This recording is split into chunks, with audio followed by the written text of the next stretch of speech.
medida que se aproxima, nós teremos os últimos 52 dias antes do evento, de jejum, de vigília, de oração. Esse mês de julho, nós ficaremos até às 10 da noite, na sexta-feira agora. No mês de agosto, nós iremos estender mais esse tempo de oração. E acredito que em setembro, sim, a gente faz uma vigília poderosa lá, das 10 às 5 da manhã, orando no lugar, marchando na terra e dizendo que Ele é Deus. Não existe nenhum êxito em tudo que nós viermos a fazer se não for asfaltando o caminho com muita oração, com muita santidade, consagração, jejum, e Deus irá nos levar em bom termo. Então, você esteja orando, sempre que estiver orando, nos seus momentos de oração particular, lembre-se desse congresso, queridos. Nós temos um gigantesco desafio em organizar toda a questão logística. O investimento não é barato, então essa inscrição que você paga, ela precisa ser multiplicada para que a gente alcance tudo aquilo que nós precisamos. Porém, ontem eu orava em cima de Isaías 45, Ele está indo adiante de nós, então Ele está indo à frente de nós. Então, se Ele está indo à frente, então Ele está arrancando o toco, Ele está arrancando os obstáculos, Ele está nivelando os caminhos que estão tortuosos, Ele está quebrando as portas de bronze, despedaçando os ferrolhos de ferro. E para aqueles que se preocupam com a questão de como iremos arcar com o investimento, Ele diz em sua palavra: eu vou desnudar, eu vou trazer à tona todos os tesouros escondidos. Então cabe a nós só marchar na terra e dizer que Ele é. Então é isso que nós cremos, e em meio a tudo que chega até nós, eu prefiro sempre ficar com a palavra. Eu vou me ancorar aqui, é aqui que eu encontro as respostas. Abra a sua Bíblia em 2 Crônicas, capítulo de número 14. Quero vos lembrar que amanhã nós teremos escola de formação de discípulo. Você esteja disposto a aprender mais da palavra de Deus. Às 9 da manhã, você venha para o templo. Aqui no anexo, nós temos uma classe que forma discípulos, e não tem discípulo sem discipulado. Então, pense nisso. 2 Crônicas 14, versículo 1 e o segundo versículo só, 1 e 2. Quando Abias morreu e se reuniu aos seus antepassados, foi sepultado na cidade de Davi. Seu filho Asa foi seu sucessor, e houve paz na terra durante 10 anos. Asa fez o que era bom e certo aos olhos do Senhor, seu Deus. Removeu os altares estrangeiros e os santuários idólatras. Eu estou no versículo 3, vamos seguindo. Despedaçou as colunas sagradas e derrubou os postes de Azera ou de Azerá. Pai Santo, esta é a tua palavra. Venha nos falar e nos conduzir em triunfo, em nome de Jesus. Fala, Deus, e todo o nosso ser te ouvirá. Queridos, o tema dessa mensagem é um início triunfante, um início notável, um início exitoso. Se fôssemos usar uma linguagem que é muito usado, se fosse usar um adjetivo muito usado no direito, eu poderia definir esse tema: um início egrégio, notável, né? Os advogados, quando estão no tribunal, esse egrégio, tribunal, aquela coisa, isso fala de triunfo, de êxito. Um início notável, porém um fim lamentável, desastroso, melancólico. Eu encontro na Bíblia alguns personagens que a sua biografia nos desafia e nos encoraja a procurar em Deus uma estabilidade na nossa vida de relacionamento com Ele. Porque uma vida marcada por instabilidade é uma vida perigosa. Porque nós não seremos lembrados como nós começamos. Não, nós seremos lembrados como nós terminamos.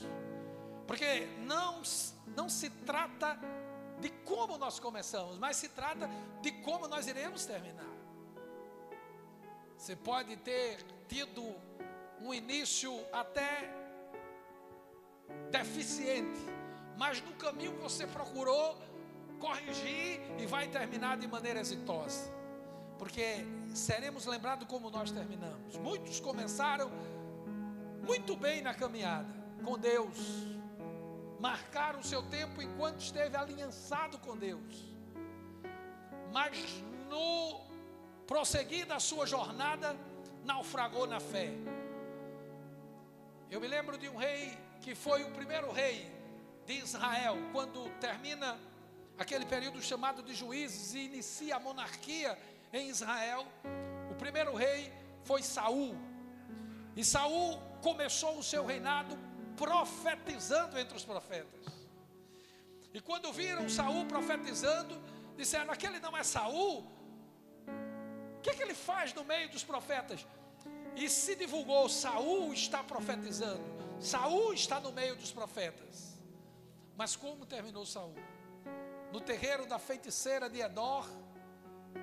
E a sua vida termina ele se lançando contra a sua própria espada.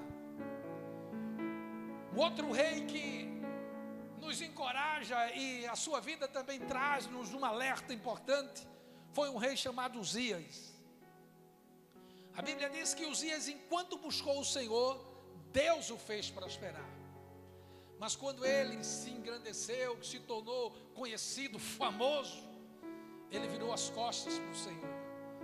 E a Bíblia diz que Uzias terminou afastado do palácio, viveu os seus últimos dias leproso, como punição ante a sua desobediência.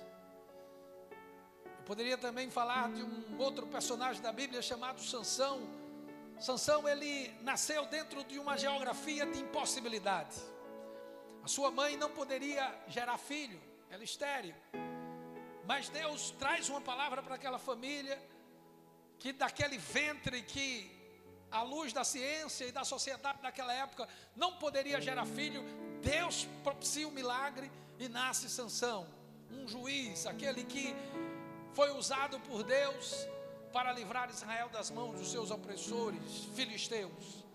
Mas Sansão começou de certa maneira bem, nazireu, um voto de nazireu, era um homem que tinha que andar de maneira consagrada, não podia tomar vinho e nem comer nada oriundo da vinha. Ele não poderia se aproximar de cadáver e nem poderia cortar o seu cabelo. Ele tinha um voto de nazireu, um voto de consagração. Mas Sansão paulatinamente foi quebrando todas as regras protocolares da unção que era sobre ele. E como termina Sansão? Debaixo dos escombros do templo de Dagon, cego e ali humilhado, termina a sua vida. Então, queridos, tudo isso que está aqui no arcabouço da Bíblia, tudo aqui que está contido nesta palavra, que nós cremos que a Bíblia é a palavra de Deus, é a nossa única regra de fé e prática. Tudo que está aqui tem um propósito de estar aqui. Aqui tem tudo que você precisa para ser salvo. Aqui tem tudo que você precisa para não errar em coisas que você tem errado. E hoje, nessa noite, precisamos ser alertados de que precisamos manter uma estabilidade na nossa caminhada. É verdade que todos nós somos uma obra inacabada e no percurso você enfrenta algum nível de crise. Normal, isso faz parte da jornada da fé. Porém, você precisa saber como você quer terminar essa jornada. Eu estou diante de um rei chamado Asa. Ele foi bisneto de Salomão. E Asa, ele foi o terceiro rei do reino do sul. Eu acredito que muitos aqui sabem que até o reinado de Salomão, a nação hebreia era composta de 12 tribos. E após a morte de Salomão, entrou o seu filho chamado Roboão. E aí houve uma ruptura daquelas 12 tribos. Israel agora é dividido em 2 reinos. 10 tribos formam o reino do norte, cuja capital era Samaria. E 2 tribos, Judá e Benjamim, formam o reino do sul, capital Jerusalém. E Asa foi o 3º rei do reino do sul. Depois da divisão ele foi o 3º rei. O primeiro rei foi Roboão, o segundo rei Abias e o 3º rei Asa. Esse homem ele reinou 41 anos. E a Bíblia traz informações preciosas sobre o seu reinado logo no início. Ele fez coisas que estava certa aos olhos do Senhor. Ele fez o que era bom aos olhos do Senhor. E todas as vezes que você decide andar em obediência ao Senhor, você é envolvido com uma paz, mesmo em meio às guerras. Todas as vezes que você decide obedecer ao Senhor, você é envolvido pela presença do Senhor e é guiado por esse Senhor, o Deus da glória. Asa desfrutou de 10 anos de tranquilidade, porque ele fez o que era bom aos olhos do Senhor. Ele fez reformas religiosas significativas. Ele destruiu os altares de idolatria. Ele destruiu a adoração aos demônios, àqueles deuses pagãos que a nação, na época do seu pai, começou a adorar e incorrer uma adoração pagã dentro da nação. Ele foi corajoso para enfrentar essas mudanças. Sim, queridos, porque quando você é chamado por Deus, você precisa ter coragem para implementar mudanças. Você precisa ter coragem para enfrentar oposições. Você precisa ser corajoso para enfrentar o seu maior inimigo. A Bíblia diz que a nossa luta não é contra sangue, contra carne, não. Nós lutamos contra os principados e potestades. E você precisa ter coragem para esse enfrentamento. Mas não só coragem, você precisa de dependência de Deus. Isso nós encontramos nos primeiros passos desse rei. Mas mesmo que você decida andar em obediência a Deus, e quando você assim opta em andar, você precisa estar preparado para as oposições que se levantam.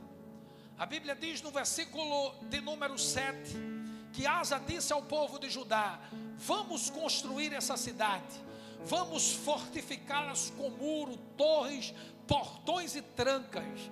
A terra ainda é nossa, porque buscamos o Senhor nosso Deus, e Ele nos deu descanso por todos os lados. Eu estou lendo na versão NVT.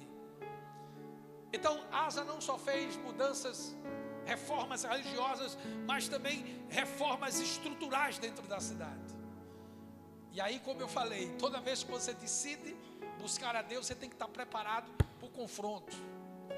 Mas em meio ao confronto você vai ter paz.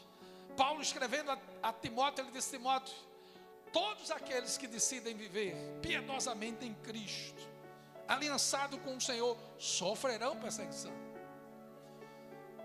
E a Bíblia fala que se levantou um homem chamado Zerá, era um etíope, que levantou contra Asa com um poderoso exército de 1 milhão de soldados.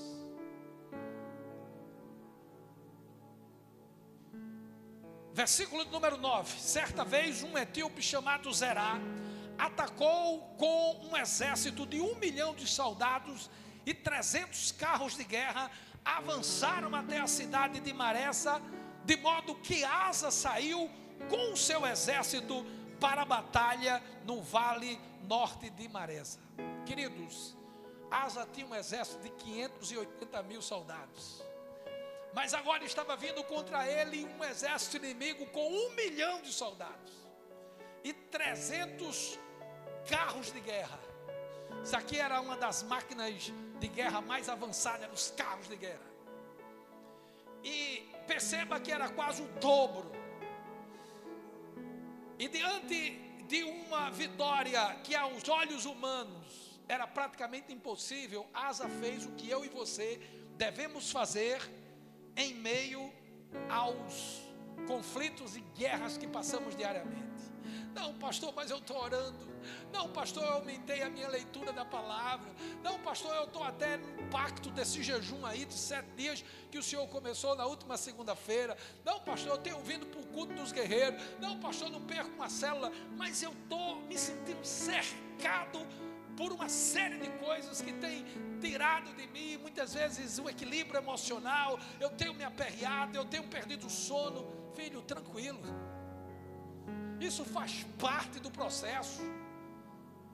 Entre a promessa e a confirmação e a chegada dessa promessa, existe um período que eu chamo de vacância, um espaço, um hiato, que faz parte de um deserto que você precisa atravessar. É o tempo em que vem as lutas, que vem as perseguições. Esse homem, ele iria invadir Judá, como ele já tinha começado a invadir, e iria destruir Jerusalém.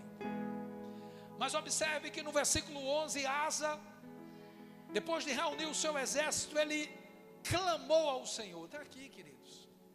Em vez de você reclamar, clame. Em vez de você se desesperar, espere. Essa oração de Asa, ela é carregada de uma dependência gigantesca de Deus. Ele começa a oração enaltecendo o Senhor, o chamando de Adonai. Senhor, ninguém além de ti pode ajudar os fracos contra os poderosos. Asa sabia que militarmente o seu exército era inferior ao exército de Zerá. Ele sabia que o etíope tinha uma estrutura bélica maior do que a dele. E ele é sincero na sua oração: só tu, Senhor, pode ajudar os fracos contra os fortes. E ele prosseguiu na sua oração: ajuda-nos, ó Senhor nosso Deus, pois em ti confiamos. Aqui está o segredo. Ou confiamos, queridos, ou não tem sentido nada que nós temos visto, ouvido, aprendido. Ou passamos a exercer uma fé prática, não uma fé teorizada, uma fé teológica. Não, eu sei que fé é certeza das coisas que se espera, convicção de fatos que eu não estou vendo. Está lá em Hebreus capítulo 11, eu sei essa definição teológica na ponta da língua, pastor. Mas não é essa fé simplesmente teorizada, em saber a definição do que é fé, mas é viver a fé prática.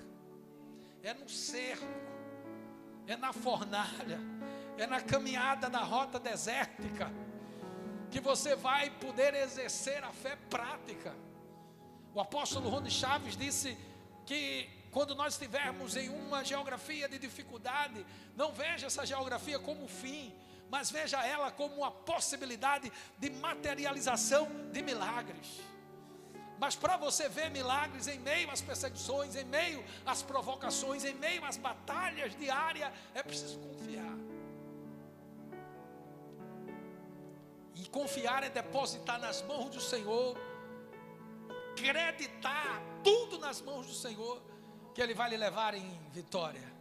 Asa disse: ajuda-nos, ó Senhor, porque em ti confiamos, e em teu nome enfrentamos este exército imenso. Ó Senhor, tu és nosso Deus, não permitas que simples homens prevaleçam contra ti. Asa jogou a responsabilidade na mão de Deus. Isso aqui é o homem falando, né, querido? Na linguagem humana. Aí, Senhor, eles vão te afrontar? Eles vão prevalecer, é isso? E a Bíblia diz que o Senhor derrotou os etíopes. Derrotou. Não diz como, mas derrotou. Então, queridos, se você quer vencer quando se deparar com as impossibilidades diante de você, eu não sei como fazer. Pastor, eu não sei como fazer. Filho, não é só você não, eu também não sei. Eu orava hoje aqui e dizia: Deus, eu não sei o que fazer. Mas aí eu me lembro da oração do filho de Asa. Asa teve um filho, é uma outra história. Mas o filho de Asa, Josafá, ele fez uma oração. Eu acho que aprendeu com o pai, né? Enquanto o pai estava na benção. Uma vez Josafá também cercado por uma impossibilidade, uma iminente invasão em Jerusalém, ele fez uma oração e disse: eu não sei o que fazer. Queridos, às vezes não sabemos o que fazer. O que é que eu faço? Não sei, eu não tenho resposta para tudo. Mas Josafá naquela oração nos instrui, nos momentos que não sabemos o que fazer, a olhar para aquele que sabe o que fazer. E Josafá disse: os meus olhos estão postos em ti. Aqui é a chave para abrir as portas que estão trancadas. Deus deu vitória a Asa, porque ele confiou no Senhor. Ele fez o que era bom e certo aos olhos de Deus. Vai vir os ataques? Sim, querido, faz parte. Eu já saí de culto certa feita com minha filha vomitando, faz 15 dias. Muitas vezes acaba o culto aqui, você não sabe o que é que acontece depois daquele portão, né? E passamos a noite e madrugada na guerra em oração. Eu disse: Deus, eu não vou ficar a minha madrugada em emergência hospitalar. Eu só a levo debaixo de um comando teu. Fora isso, eu vou ficar aqui orando. E passamos a noite em claro, queridos. E no dia seguinte tinha uma reunião durante todo o dia com as mulheres. E a minha esposa praticamente não dormiu, mas prevalecemos ali. E no dia seguinte a menina amanheceu bem. E foi uma bênção, porque confiamos em Deus. Mas pastor, veio do culto. Meu filho, é as guerras. Se você conhece o testemunho do pastor César Castellano, ele prega sobre Efésios 6, a nossa luta é contra sangue e carne, e fala ali sobre o escudo, fala todo o armamento que temos que usar nesta guerra, a espada, capacete, sandália, tudo ali. E quando termina o culto, ele sofre um atentado, o carro é metralhado, e ele passou um tempo na UTI. É um testemunho belíssimo. Então, querido, você tem que estar preparado para enfrentar essas situações. Esse exército etíope, ele representa para nós todo o nível de conflito diário que nós enfrentamos, que nós passamos. E Asa venceu.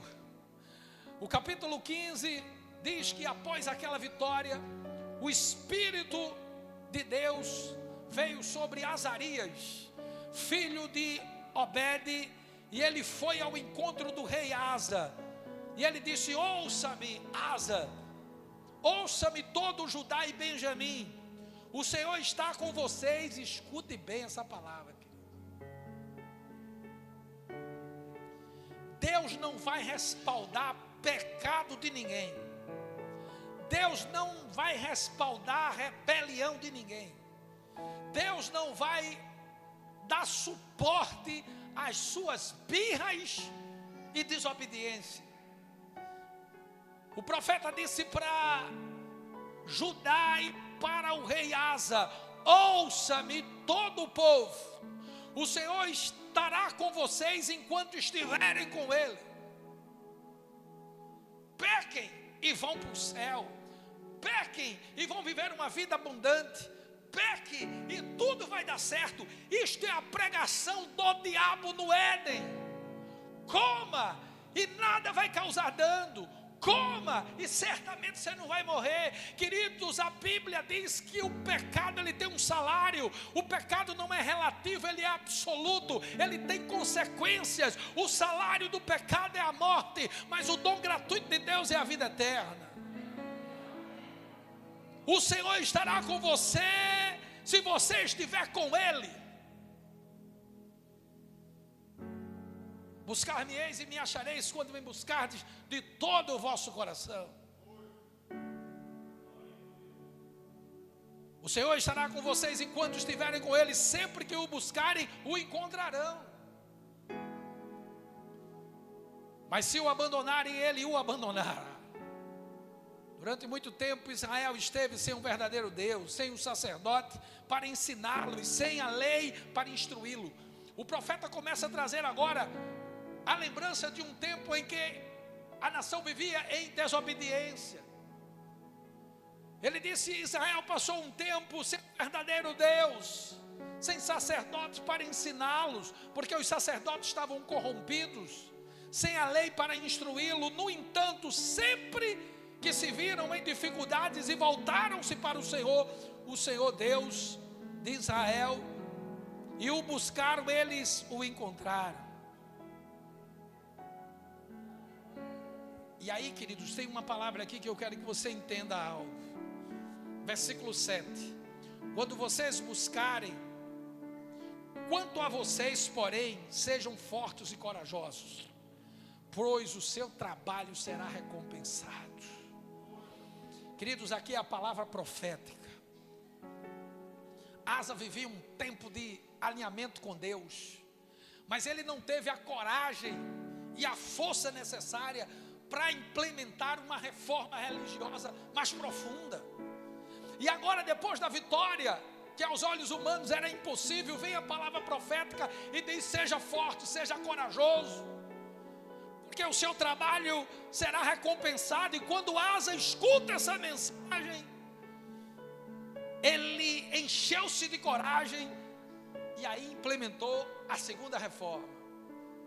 Removeu ídolos que ainda insistia em ser ali objeto de adoração, que era objeto de adoração da nação. Ele arrancou esses ídolos, restaurou o altar do Senhor, e depois ele faz uma assembleia. Depois você lê o texto completo, mas eu vou lhe dizer que ele fez uma assembleia com todo Judá, e ali houve um comprometimento da nação de adorar só o Senhor. Asa pegou 700 bois e 7.000 ovelhas, daquilo que ele pegou do etíope como despojo de guerra, porque os etíopes saíram correndo, e Asa com seu exército invade ali aquele território onde eles estavam, e trouxeram ali bois, ovelha, grande quantidade de despojo da guerra. E ele pega ali 7.000 ovelhas e 700 bois, sacrificam ao Senhor, e eles fizeram um acordo, queridos. Eles se pactuaram em servir, em buscar só ao Senhor. E eles estabeleceram até uma lei punitiva para que se homem, mulher, jovens ou ancião se rebelasse contra o Senhor e não seguisse o Senhor, deveriam morrer. Veja que profundidade de decreto. E mais, Asa, ele fez algo agora que não fez na primeira reforma. Ele tinha uma avó chamada Maaca, era rainha mãe. Ela tinha uma posição dentro da estrutura da monarquia do Reino do Sul. Era sua avó, era sua parenta. Filho, pode ser filho, pode ser parente próximo ou distante. Você sabe que o pecado de o pecado de Eli foi porque ele honrou mais os filhos do que a Deus. Ele via a desobediência dos filhos e não tinha capacidade de confrontá-lo. Escuta aqui, pais e mães que me ouvem. Quando você decide honrar mais os seus filhos do que a Deus, a mesma punição que veio contra Eli certamente lhe alcançará. Não, mas eu amo meu filho. Sim, o amor verdadeiro é aquele que corrige, é aquele que disciplina, é aquele que põe limites. Hoje muitos filhos estão sendo tratados como reizinhos dentro de casa, sem disciplina, sem limite, tudo que pede se dá. Isso não é o modelo de criação bíblico. Este não é o modelo de criação bíblica. Asa teve que enfrentar a sua avó, que era a rainha mãe.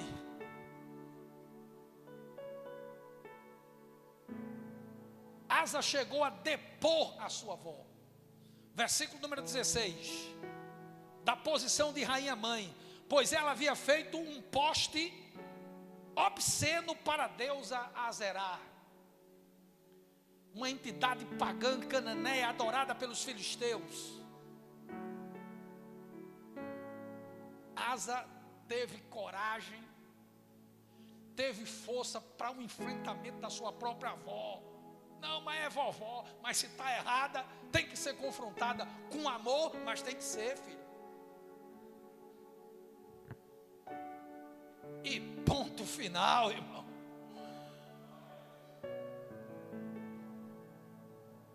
E a Bíblia diz que o Senhor, por conta de tudo isso, deu descanso a Asa por todos os lados.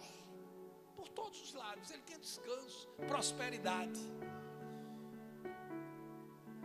O seu trabalho será recompensado. Quando você se submete à palavra profética, você é tomado de coragem. O filho de Asa, Josafá, teve uma batalha semelhante a essa aqui. E quando o profeta se levantou lá para o filho de Asa, Josafá, e disse: não, nessa peleja vocês não terão que pelejar, fiquem parados e vejam o livramento que o Senhor fará.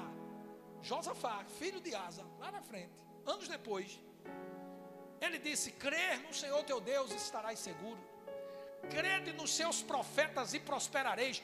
Ele viu que quando o pai obedeceu o profético, o pai prosperou. Os filhos, queridos, eles aprendem mais pelo exemplo do que pela narrativa. Asa teve descanso por todos os lados. Quando você dá lugar ao profético, você tem coragem, tem força, não se intimida. As reformas, elas não são reformas que trazem o aplauso da turba, trazem o apoio da massa. Não, muitas vezes traz a crítica da massa. E Asa enfrentou tudo isso, queridos. Enquanto ele esteve com o Senhor, ele teve descanso por todos os lados. Veja o versículo de número 15. Todo Judá se alegrou com esse acordo, pois o fizeram de todo o coração, buscaram o Senhor com sinceridade e o encontraram. Não foi isso que o profeta disse?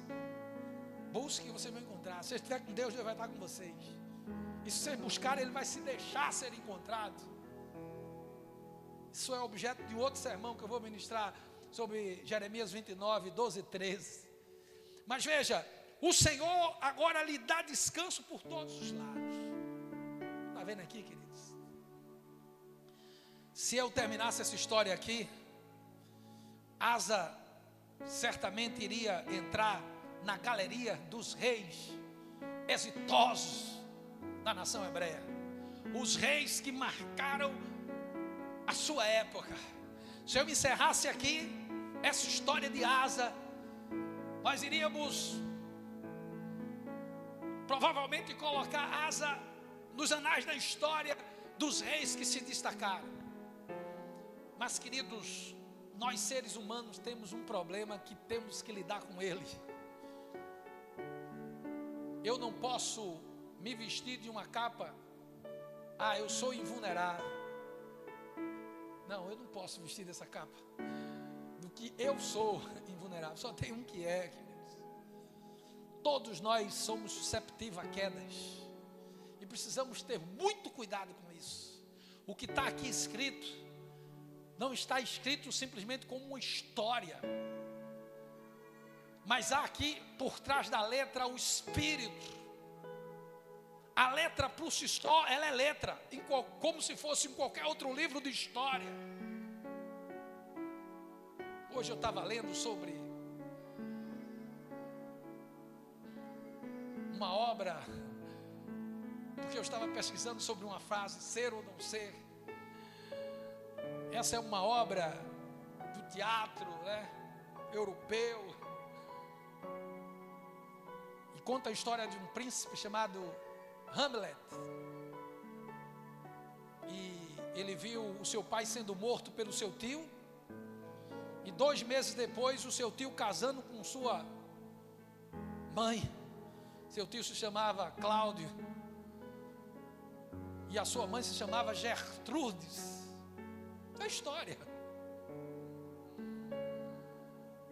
E ele ficou questionando: mato meu tio e convivo com uma realidade de ser um assassino, como o próprio meu tio é? Ou eu me suicido? Não, mas tinha já aquele conceito que a morte era pecado, se suicidar é pecado. E ele ficava nesse conflito, ser ou não ser, eis a questão. Entendeu a história? Essa é a história. Se a Bíblia for lida com este parâmetro, é só história. Mas o Espírito que codificou a letra, esse mesmo Espírito decodificou a letra para que eu e você venhamos entender o que está por trás da letra. O Espírito revela o que está por trás da letra. Eu tenho que ler a palavra pela revelação do Espírito, porque senão vai ser mais uma história do palácio dinamarquês, o príncipe dinamarquês. Vamos ver a segunda parte de Asa, capítulo 16. No 36º ano, veja, ele reinou 41. Até o 36º estava na benção. Por isso vigie, filho. Vigie. Vigie. Não tem nada a ver com você, tem a ver com ele. Não se ensoberbeça com os aplausos. E nem se abata com as críticas. Porque quem dá a sua nota é Deus. Não deixe que ninguém venha defini-lo com palavras, estereótipos, ou qualquer outro tipo de narrativa. Porque quem dá a sua nota é Deus. Quem lhe define é Deus e a sua palavra. E ponto final, irmão. No 36º ano do reinado de Asa, Baasa, rei de Israel, ou seja, Israel era conhecido como o reino do norte, capital Samaria. Então Baasa, rei de Israel, invadiu Judá, fortificou Ramá, a fim de impedir que qualquer um entrasse ou saísse no território de Asa, rei de Judá. Veja a problemática que surge agora. Mais uma. Ora, se tem uma cidade que foi construída pelo inimigo, que invadiu o reinado, e aquilo servia como algo para represar a entrada e saída, e a economia iria ser colapsada, e o comércio iria ser impedido, e a entrada de alimento não iria existir, ou se existisse talvez pesados impostos iriam ser cobrados para que entrasse ou saísse alimento, ou grossos e gigantescos pedágios. Um problema, mais um. Mas só que o exército de Baasa, rei de Israel, reino do norte, era inferior ao exército do etíope Zerá. Inferior. Não existia 1 milhão de cavaleiros aqui, de soldados. Não. Mas como Asa reage?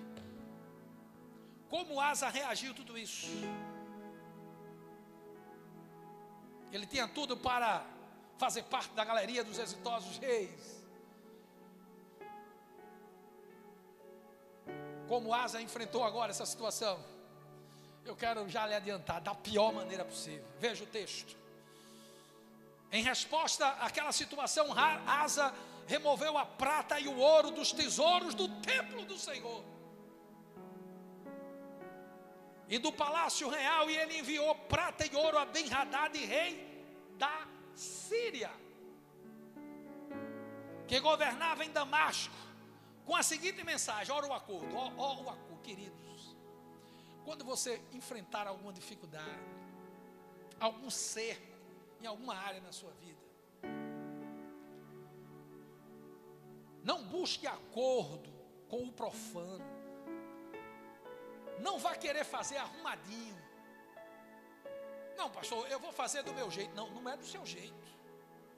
Não, pastor, eu vou servir a Deus do meu jeito e ninguém se meta. Aliás, eu não vou mais nem para o templo, porque eu sou a igreja. Mentira, não é a igreja. Todas as vezes que a Bíblia fala de igreja, a Bíblia fala de corpo. E uma outra figura de linguagem para a igreja é rebanho. E não existe uma ovelha sendo rebanho. Isso é uma falácia, um engodo, uma mentira de Satanás. Você não pode servir a Deus do seu jeito. Não é do seu jeito. É do jeito que a Bíblia diz que você tem que servi-lo. Asa quis fazer um arrumadinho. Não, eu vou agora fazer do meu jeito. Não, da outra vez ele fez do jeito de Deus. Ele buscou o Senhor, ele orou, ele creditou o Senhor, toda a sua confiança. Em gratidão ele sacrifica 700 bois, 7.000 ovelhas. Faz um decreto que ninguém poderia adorar outro Deus, e quem assim o fizesse morreria. Porque Deus havia livrado de maneira sobrenatural a nação. E agora ele se depara com outro problema. E em vez de fazer feito Davi fez, quando estava diante do gigante, e antes de enfrentar o gigante, para convencer o rei Saul a autorizá-lo a enfrentar Golias, Davi fez Saul saber o que aconteceu lá nas Campinas, o local onde ele apacentava as ovelhas do seu pai.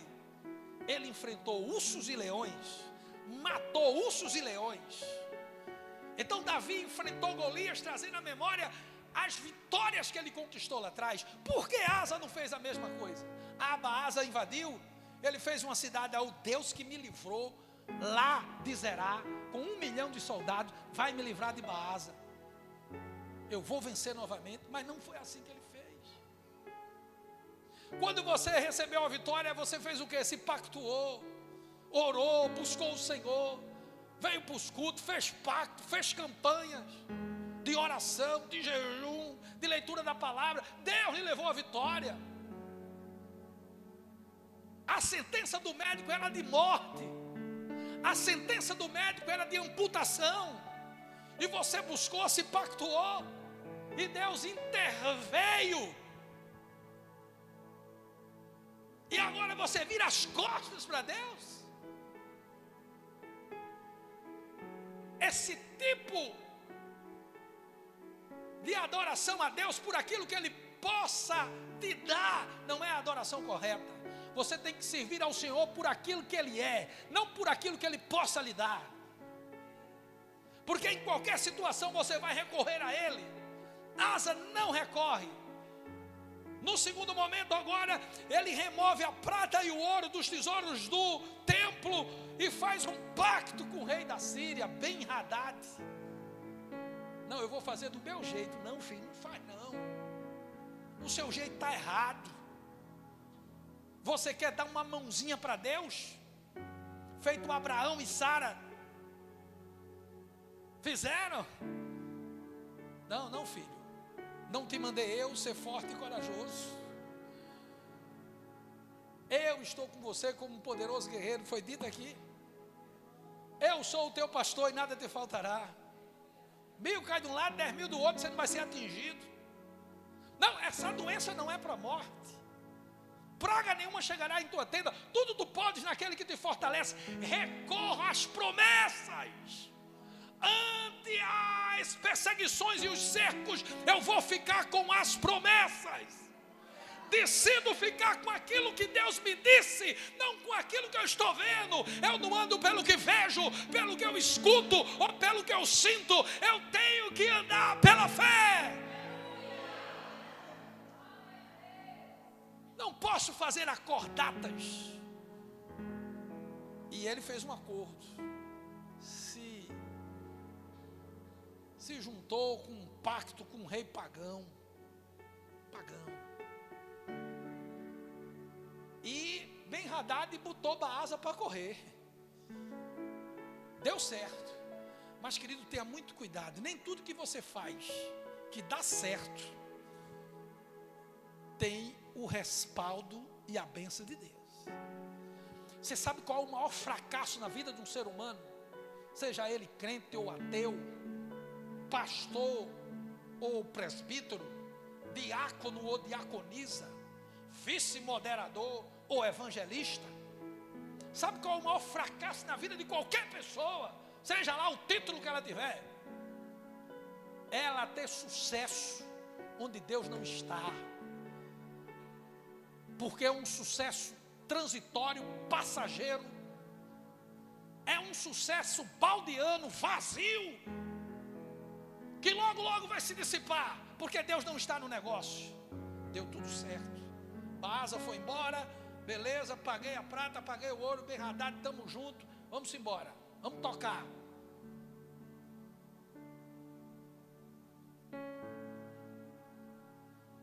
Versículo 7 do capítulo 16. Por esse tempo, o profeta Hanani, ou o vidente, que era chamado de profeta, foi a Asa. Veja, ele recebe agora a visita de um outro profeta. Talvez Azarias morreu, o primeiro que profetizou lá, depois da vitória contra o etíope. Agora vem outro profeta, Hanani ou Hanani. E ele disse: uma vez que você confiou no rei da Síria, dura essa palavra, pastor, em vez de confiar no Senhor seu Deus, perdeu a oportunidade de destruir o exército da Síria. Às vezes nós perdemos a oportunidade pela desobediência. Às vezes perdemos a oportunidade por rebelião. Às vezes nós perdemos a oportunidade porque queremos fazer do meu jeito. Não, é do meu jeito. Não, não é do seu jeito, filho. Senhor, eu paraliso qualquer projeto que tu não esteja, ainda que eu esteja com toda a segurança no meu coração que vai dar certo, mas não está no teu coração, então eu recuo, sem problema. Eu decido não ir adiante nesse negócio. Se não tem o amparo, se não está sobre a égide da tua aprovação, eu não quero. Não quero. Pode ser vantajoso financeiramente, pode ser vantajoso aos olhos dos homens, vai me tirar talvez do anonimato, mas não tem o teu apoio, não tem o teu aval, não tem a tua aprovação, eu não quero.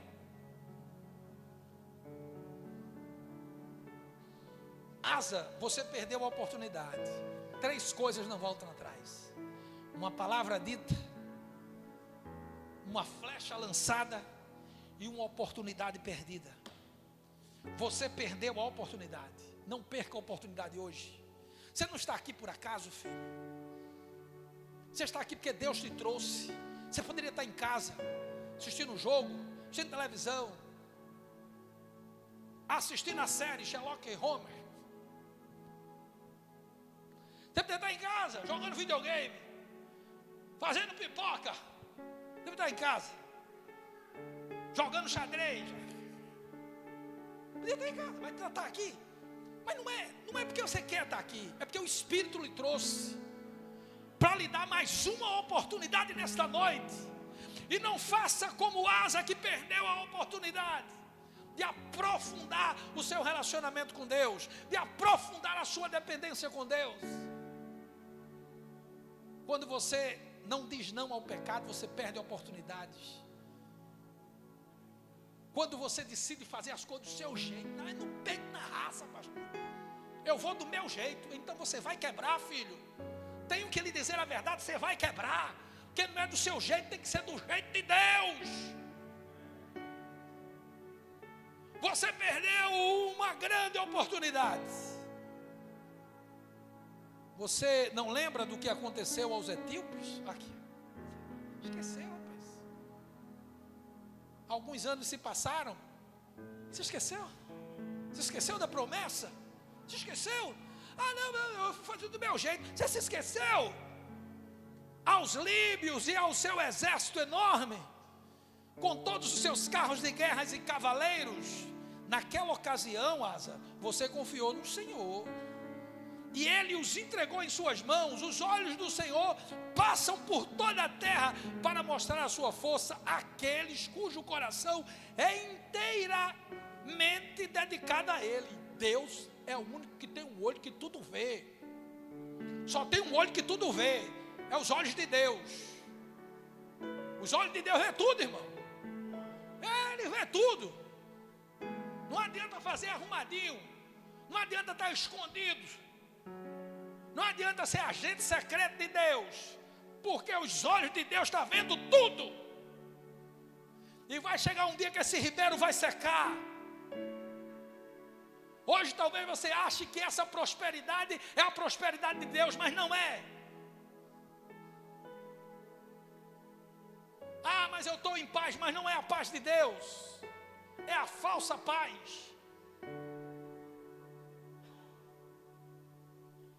Os olhos de Deus passam por toda a terra. Como você foi tolo, Asa. De agora em diante vai haver guerra. Veja, aquele tempo de paz, paz por todos os lados. Não, agora você se arrebenta. Queridos, escute bem, Gálatas 6:7 é a lei da semeadura, do ponto de vista teológico. Do ponto de vista da física, terceira lei de Isaac Newton: toda ação corresponde a uma reação. É física, é a lei da física, é ciência. Gálatas 6:7 diz: de Deus não se zomba. Tudo. A Bíblia só diz uma vez tudo. Eu estou colocando mais tudo para você, para dar mais ênfase. Tudo que você plantar, você vai colher, filho. Não queira viver uma vida descabida em desobediência, pecando deliberadamente, desobedecendo, fazendo as coisas do seu jeito e achando que vai sair incólume, ileso. Não vai, filho. Você está agindo como um tolo. A palavra para tolo é estúpido. Você está sendo estúpido, porque você não está ouvindo os alertas de Deus. Você não está buscando o Senhor como deveria. Pastor, que palavra é essa? Segura na cadeira que tem mais, filho. Falta 10 minutos para encerrar. Você age como um tolo quando quer fazer as coisas do seu jeito. Mulher, você está agindo como uma tola quando quer levar o seu casamento do seu jeito. Homem, você está sendo um tolo quando você decide levar o seu casamento do seu jeito. Filho, você está agindo como um tolo nessa rota de desobediência.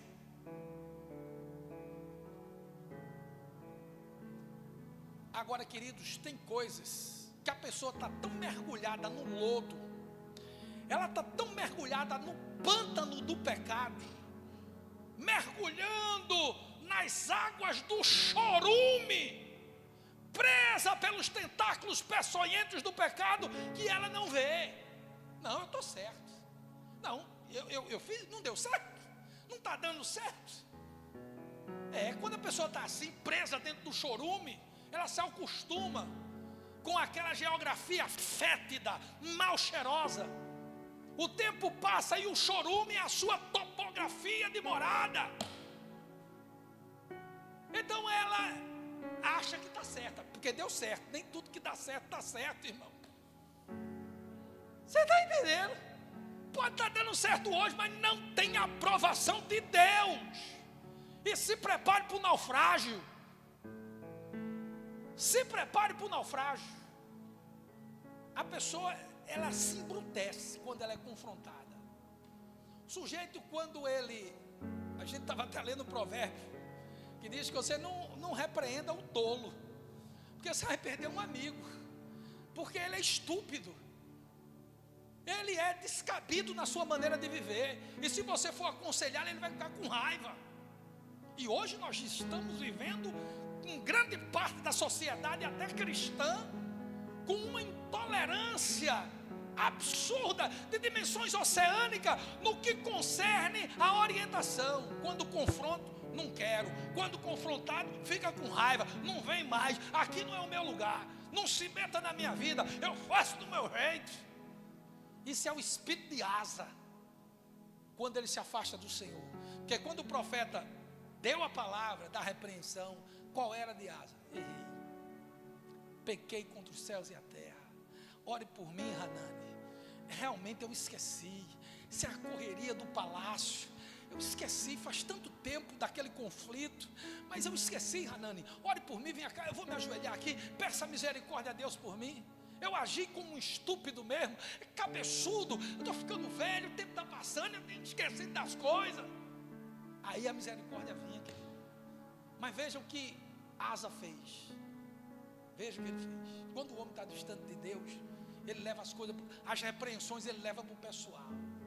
Ele está mergulhado no chorume, mas ele não está notando, porque o odor já faz parte do dia a dia.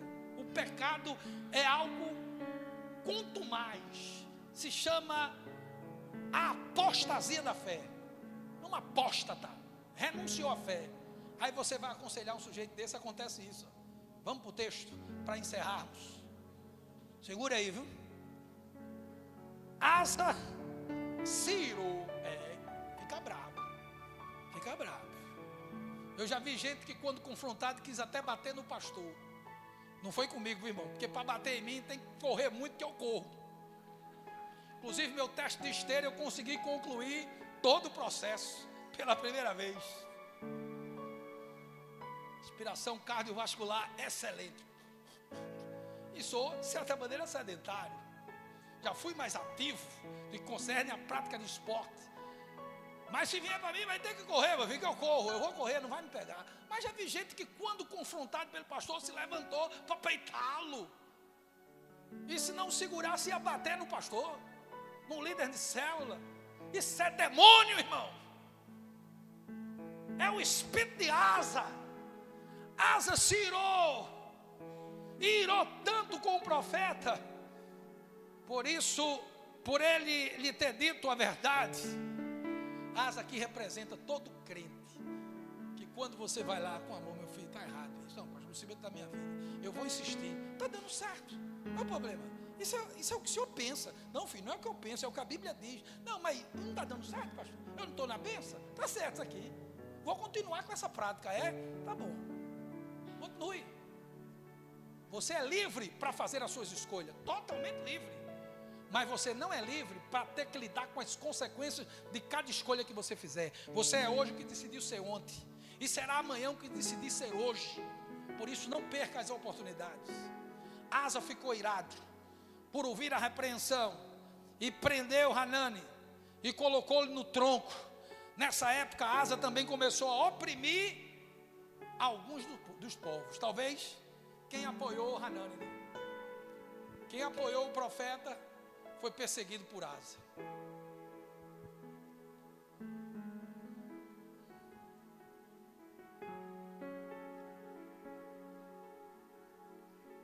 Aí o tempo passa, no 36º ano, se aproximando mais aí do final do seu reinado, Asa pega uma doença nos pés, já velho, não busca o Senhor novamente, vai procurar ajuda dos médicos, e essa enfermidade nos pés levou o velho, o rei, a mancar os seus últimos dias da sua vida, andar com dificuldade, porque essa é a vida de quem desobedece, não quer orientação, não quer ajuda, é soberbo, é arrogante. Terminou manco, sem poder se firmar com os pés, doente dos pés.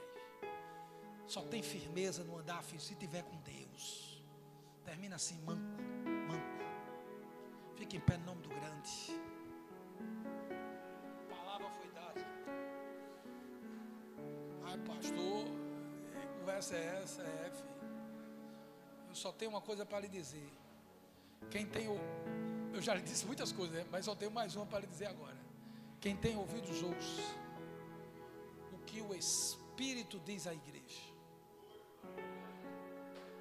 Isso aqui, antes de Deus lidar com você, Ele teve que lidar comigo. Porque quando eu trago a palavra para você, Deus já ministrou para mim. Uns 15 dias ruminando isso. Então, não perca a oportunidade.